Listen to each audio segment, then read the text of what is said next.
Hello guys, welcome back to my channel. So guys, आज की हमारी हिंदी क्लास में आप सभी का स्वागत है। और आज की क्लास बहुत इम्पोर्टेंट है क्योंकि हमने इसमें मिक्स हिंदी के जितने भी टॉपिक्स होते हैं उनसे मिक्स क्विज को लिया गया है और बहुत अच्छा क्वेश्चन का कलेक्शन है। सो आपसे रिक्वेस्ट है कि वीडियो को कंप्लीट वॉच करें ताकि आपकी तैयारी अच्छे से हो सके और आप ये चेक कर सको कि आपकी प्रैक्टिस कितनी है। तो चलिए, आपके सामने फर्स्ट क्वेश्चन है, क्वेश्चन नंबर 16। इससे पहले जो आपने मेरी हिंदी क्लास नहीं वॉच की है तो आप मेरे यूट्यूब चैनल पर जा कर के वीडियो को देख सकते हैं। आप कौन सा सर्वनाम है? सर्वनाम जो नाउन के जगह पर, जो संज्ञा के जगह पर जो शब्द यूज किए जाते हैं हम उन्हें सर्वनाम कहते हैं। तो आप जो है वो निश्चयवाचक है या फिर अनिश्चयवाचक या फिर निजवाचक। सो गाइस, इसका राइट आंसर ऑप्शन ए, आप निश्चयवाचक सर्वनाम है। नेक्स्ट है, पुष्प कौन सा शब्द है? तत्सम शब्द है, तद्भाव है, देशज है या फिर विदेशज है? तो इसका राइट आंसर है तत्सम। पुष्प एक संस्कृत भाषा से लिया गया शब्द है। तो उस समय फूलों को पुष्प कहते थे और तो तय से तत्सम, और ये पुष्प तत्सम शब्द है। नेक्स्ट,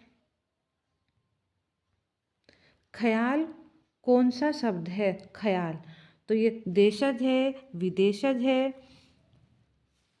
या फिर तद्भव है? तो इसका राइट आंसर विदेशज। विदेशज में शब्द होते हैं जो विदेश से लिए गए होते हैं, बाहर से आए हुए शब्दों को विदेशज कहते हैं। नेक्स्ट, तेंदुआ कौन सा शब्द है? तेंदुआ कौन सा शब्द है?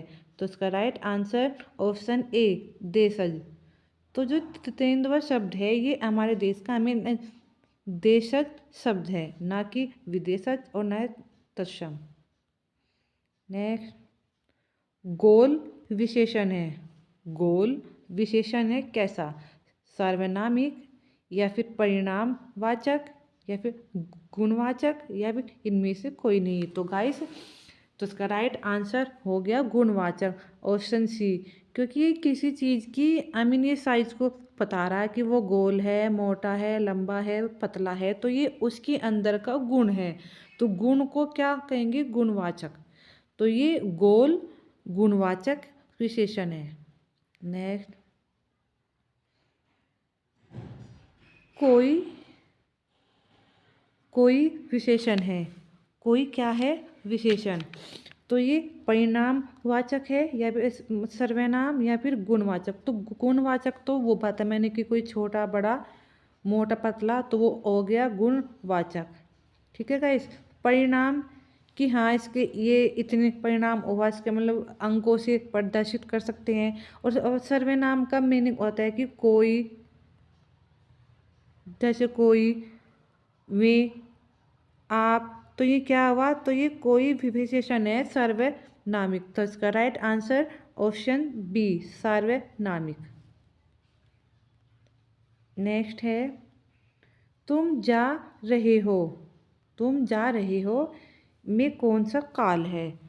तो इसका राइट आंसर है रहे हैं, वर्तमान की बात है। तो इसका राइट आंसर ऑप्शन ए, वर्तमान काल। नाक कौन सा लिंग है? नाक में कौन सा लिंग है? पुल्लिंग है, स्त्रीलिंग है या फिर ए और बी दोनों है? सो गाइस, जैसे हम कहते हैं ना कि मेरी नाक कट गई, मेरी नाक काट दी, ऐसे तो काट दी स्त्रीलिंग की साउंड आ रही है ना, तो ये नाक क्या हुआ? स्त्रीलिंग। क्या आपने कभी ऐसा सुना है कि मेरी नाक काट दिया, मेरा नाक झुक गया? ऐसा कभी नहीं सुना है और ना ही हम ऐसा कहते हैं। तो स्त्रील नाक कट गई या नाक झुक गई, कुछ भी झुक गई, तो ये स्त्रीलिंग के ही साउंड होते हैं। और नाक कौन सा लिंग है? स्त्रीलिंग। समास के कितने भेद होते हैं? तो इसका राइट आंसर है ऑप्शन सी, 6 भेद। सो गाइस, मैंने समाज की एक बहुत अच्छी ट्रिक वाली वीडियो बना रखी है। आप मेरे यूट्यूब चैनल पर जाके देख सकते हैं। वो ट्रिक वाली है कि आप अगर आपने वो वीडियो एक बार देख ली है ना, और आपके सामने समाज से रिलेटेड कोई भी क्वेश्चन है, तो आप देख कर ही उस क्वेश्चन को सोल्व कर दोगे कि हाँ, इसमें ये वाला समास है। आप देख कर ही सवाल को पहचान लोगे कि हाँ, इसमें ये वाला समास है। तो मेरी आपसे रिक्वेस्ट है, अगर आप अपनी एक सीट यू पुलिस में या किसी भी गवर्नमेंट जॉब में पाना चाहते हैं, तो उस वीडियो को जरूर देखें। ज़्यादा लंबे नहीं है। आपके अगर 10 मिनट उस वीडियो में देने से आपको 10 नंबर या कुछ फ़ायदा होता है, तो ये आपके लिए ही अच्छी बात है। तो आपसे रिक्वेस्ट है कि वो वीडियो ज़रूर देखें।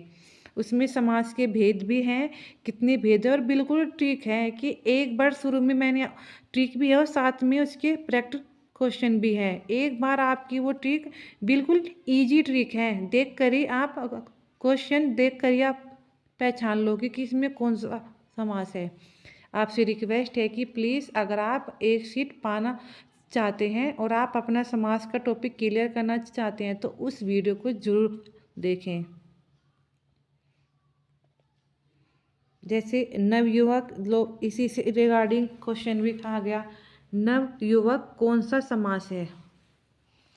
नवयुवक कौन सा समास है? तो बहुवीरी, द्वंद्व, द्विगु।